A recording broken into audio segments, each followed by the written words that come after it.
नमस्ते। अष्टांग योग के पहले 4 अंग के वीडियोज़ हमने देखे, यम, नियम, आसन और प्राणायाम। और आज हम देखेंगे 5वां अंग प्रत्याहार। इसी के साथ अष्टांग योग के बहिरंग यानी बाहर के 5 अंग पूर्ण होते हैं। अब बाकी के 3 अंग होते हैं अंतरंग यानी धारणा, ध्यान और समाधि। उसको अंतरंग कहते हैं। तो आइए जानें प्रत्याहार के विषय में। प्रत्याहार का अर्थ होता है प्रति आहर यानी इंद्रियों का जो आहार है उससे विपरीत उसे लौटाना। यानी हमारी जो 5 इंद्रिय है जिससे हम सुख या दुख की प्राप्ति करते हैं वह है आँख, कान, नाक, जीभ और त्वचा। इन इंद्रियों से हम क्रमशः रूप, शब्द, गंध, रस, स्पर्श रूपी सुख दुख प्राप्त करते हैं। इन सभी 5 इंद्रियों को उनका जो आहार है वह नहीं देना, उसे ही प्रत्याहार कहते हैं। यानी कि आँख का आहार है मनपसंद देखना, कान का आहार है अच्छा संगीत सुनना, नाक का आहार है सुगंध, जीवा का आहार है मनपसंद खुराक और त्वचा का आहार स्पर्श। ये जो हमारी इंद्रिय सब आहार ले रही है यह सभी वासना रूपी विषय सुख है। इससे आत्मा का कल्याण नहीं है। यह शरीर और यह 5 इंद्रिय हमको ईश्वर ने किस लिए दी है? शरीर सुख के लिए नहीं, परंतु शरीर तो एक माध्यम है। इस शरीर के माध्यम से हमें आत्म कल्याण का मार्ग ढूंढना है।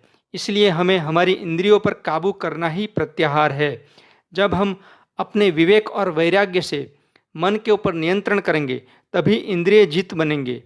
यह मन के ऊपर जीत या विषयों से विमुख मन और इंद्रियों को विषयों से विमुख ले जाना ही प्रत्याहार है। अंग्रेजी में इसे कहते हैं विड्रॉल ऑफ सेंसेस, अर्थात बहिर्मुखता का अंतर्मुख होना ही प्रत्याहार है। योग के उच्च अंगों बाकी के 3 अंग धारणा, ध्यान और समाधि के लिए भी प्रत्याहार का होना अति आवश्यक है। ये जो विषय वासना है यह केवल काम, क्रोध, लोभ, मोह नहीं है, लेकिन आधुनिक जो जीवन शैली है उसमें भी ऐसी कई आदतें हैं। ये जो विषय वासना है ये अपनी आधुनिक जीवन शैली में भी कई आदतें हैं वह है जिसमें मनुष्य हमेशा रत रहता है, जैसे कि शराबखोरी, सिनेमा दर्शन, चर्चाएं, अति शोरपूर्ण संगीत, अति भोजन, मांस भक्षण व महत्वाकांक्षाओं के प्रति अंधी दौड़। इन आदतों पर नियंत्रण का अभ्यास है प्रत्याहार। इन आदतों पर नियंत्रण बेहद जरूरी है क्योंकि यही आदतों के कारण मनुष्य बीमार पड़ता है। यही सभी आदतों के से न केवल शारीरिक परंतु मानसिक बीमारियां भी होती है। मन व्याकुल रहता है। गंभीर बीमारियों की जनक इन आदतों को छोड़ना ही पड़ेगा। इस प्रत्याहार की स्थिति प्राप्त करने के लिए 2 अभ्यास है। एक है नियमित प्राणायाम करें और प्राणायाम करते समय शुभ संकल्प रोज मन ही मन करें। और दूसरा अभ्यास है कि एक जगह पर आंख बंद करके बैठे रहें। जैसे ध्यान करते हैं वैसे ही एक जगह पर स्थिर बैठना है। आँख, कान, नाक, जीभ व त्वचा से जो भी संवेदना होती है उसे केवल जानना है, देखना है, प्रतिक्रिया नहीं देनी है।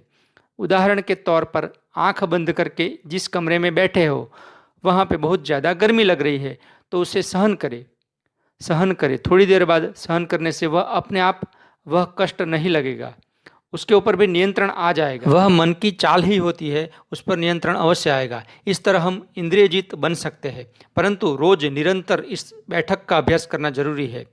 इसी बैठक में हम जब आगे बढ़ेंगे तब हमारा मन किसी एक जगह पर टिकेगा, उसे कहते हैं धारणा। और धारणा की स्थिति पे बने रहने से लगेगा ध्यान। ध्यान ऐसे लगता है, ध्यान किया नहीं जाता। और ध्यान के लंबे समय के अनुभव से समाधि की प्राप्ति होती है।